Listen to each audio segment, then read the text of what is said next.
Hello everyone, back at it again with another tarot deck, and this time I'm going to be covering the Bonefire Tarot. Again, very cool deck. This one for me, and it's by Gabby Angus-West. Very cool deck. I would not consider this one a beginner's deck. Very cool thing though, like I say with beginner's deck, they should come with, for me, a guidebook if it's more not traditional tarot. This box is amazing. I love it. Comes with a awesome booklet. Like, it's fairly good. It's for all that you get out of it, like this huge booklet and all the artwork and illustration, and it only being 40 bucks. I think it's well worth the buy. Such a fun deck. I love it. I use it. I've used it on more than a few occasions because I have a bunch of decks I like to work with, so I never just stick to one because I want, well, y'all obviously know my main deck is the Dark Mansion and then my own, but this one is one I've used quite a few times too because it's just a fun deck. It's got such amazing illustration. I love it. I will put the link below so y'all can buy it if you want it, check it out.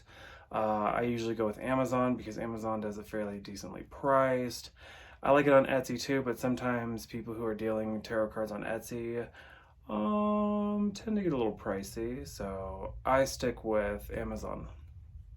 So let's jump into this and start with the Fool. So again, this is very, like, for me, it's super Wiccan to me, like very pagan, very non-traditional tarot. Like, it's not Rider-Waite in any way. There's some cards that, you know, have the traditional symbolism, but this one kind of did its own thing, and I love that. The Magician, of course you do have a Magician in there, but again, this is just, this deck and its illustration is amazing. The High Priestess, she's awesome. And again, this is always one of my favorite cards. I don't think I've seen a High Priestess I don't like. The Empress, and I love that they put a world on her forehead. The Emperor. The Hierophant. Again, this is more the church aspect, and you'll find this a lot with this card, but I love the people who go outside of the norm with this card. Like the one I did last week with the Wizard's Tarot, how it had a wizard in a class being a teacher. I love that. The Lovers. And I love the whole biting of apple, kind of Adam and Eve vibe off of this one. Because again, I love things that kind of symbolize religious beliefs, but also do the twist on them. Because again, there's a lot of,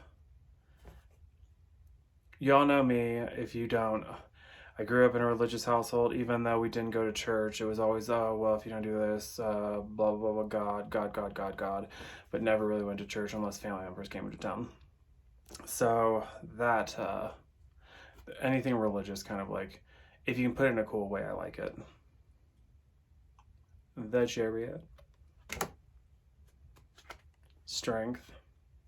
This one I love because it's so different. It still has a lady in the line, but it's just a different take on it. The Hermit. And again, usually depicted with an old man in a lantern. This one, finding the inner light. I love it.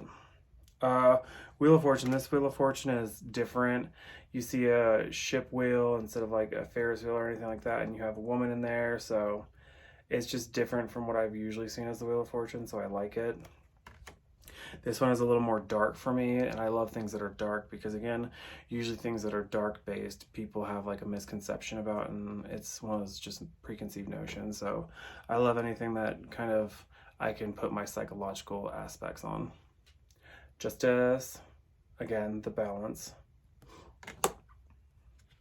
or scale for fairness. Don't tip the scales. The Hanged Man. And I love that this one is death, and it's weird because I'm not sure what the words on this are, but you don't have death in here. you just have 13. So I'm wondering if that wording on this card is in any way death or from in a different language. Temperance, the Devil, and I love the kind of I don't know what to call him in this one, whether he be Pan, the devil, or what he is in this one, because he is a horned god, or he looks like the horned god, but also has an upside down pentacle, so I'm not sure if he's Lucifer. Like, you don't know what he is, which is interesting. The Tower, the Star, the Moon, the Sun. And again, with this one, I like that because, again, in some of the cards that you see the Sun with, they have kids and the sun, and just meaning success, vitality, and youth. Those are the three main terms I always put with that card. Judgment, the World. And for this one, I start with swords because, again, swords are misinterpreted because they're like, some people see them as the dark suit, but like I said, I like dark things. Ace,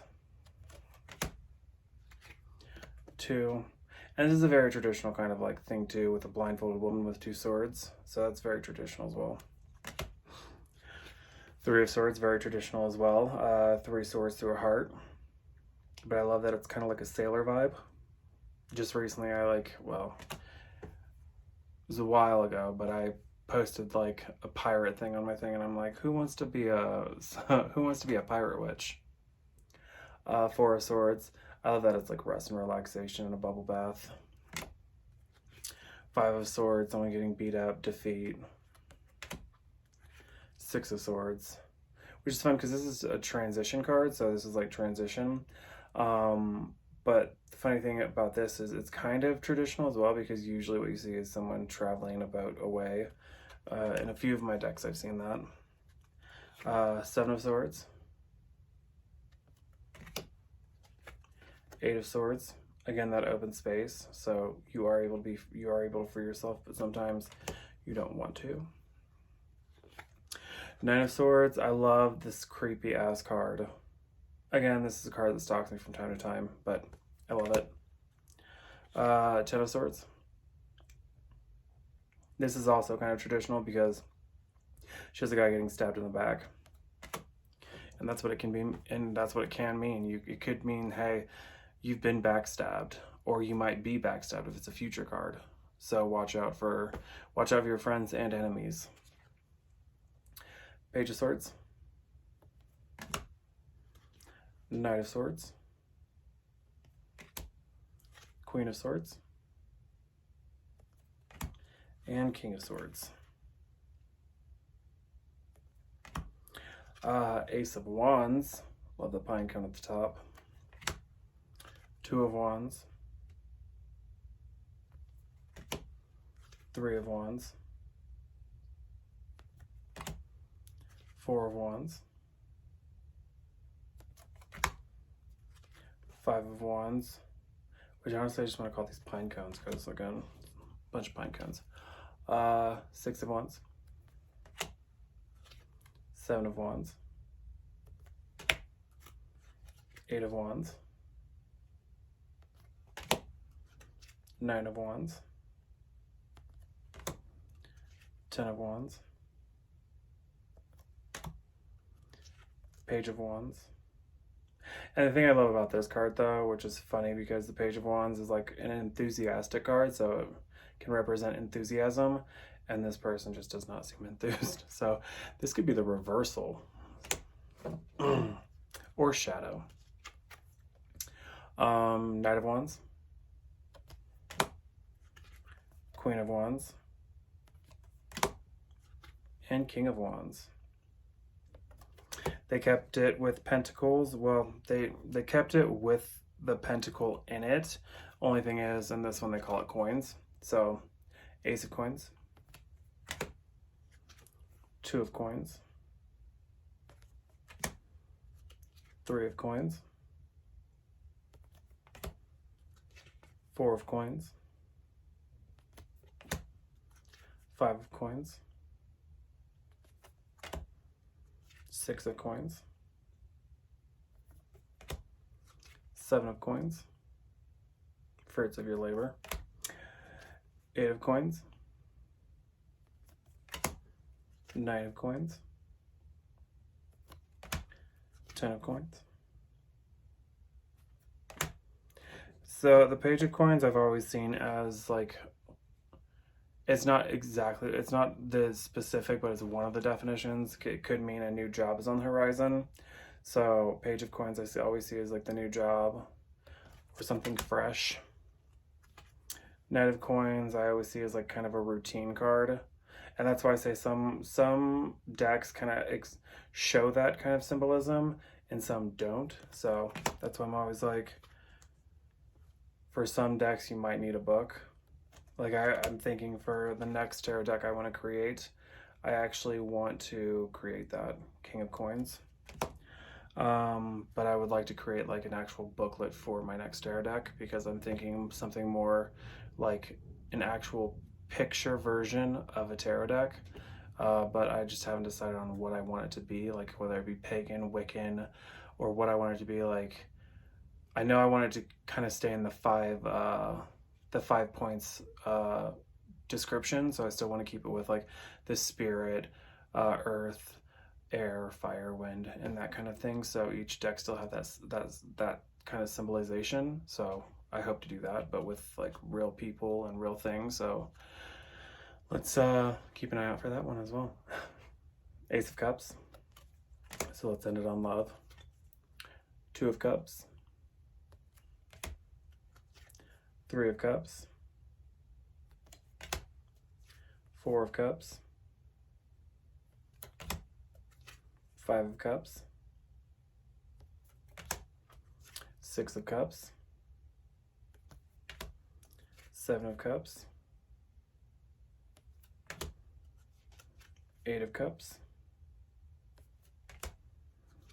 9 of Cups. 10 of Cups. Page of Cups. And another interesting thing about this card is when I usually see this card, it's usually revolved around water. There's usually a fish in it because the whole synchronicity behind it. That's a fun card. This one I find hilarious because it's the romance card. You see guys sinking in water. So I feel like with this deck, it can represent a lot of both the positive and shadows reverse side of the card. Queen of Cups. And last but not least, King of Cups. So this deck is very awesome.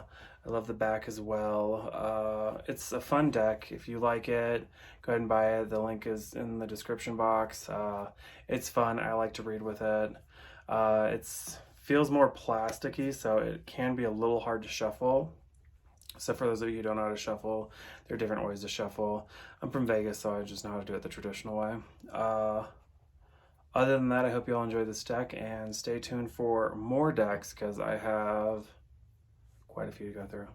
And it's just fun, so hope you guys enjoy this deck. And until then, I will talk to you later.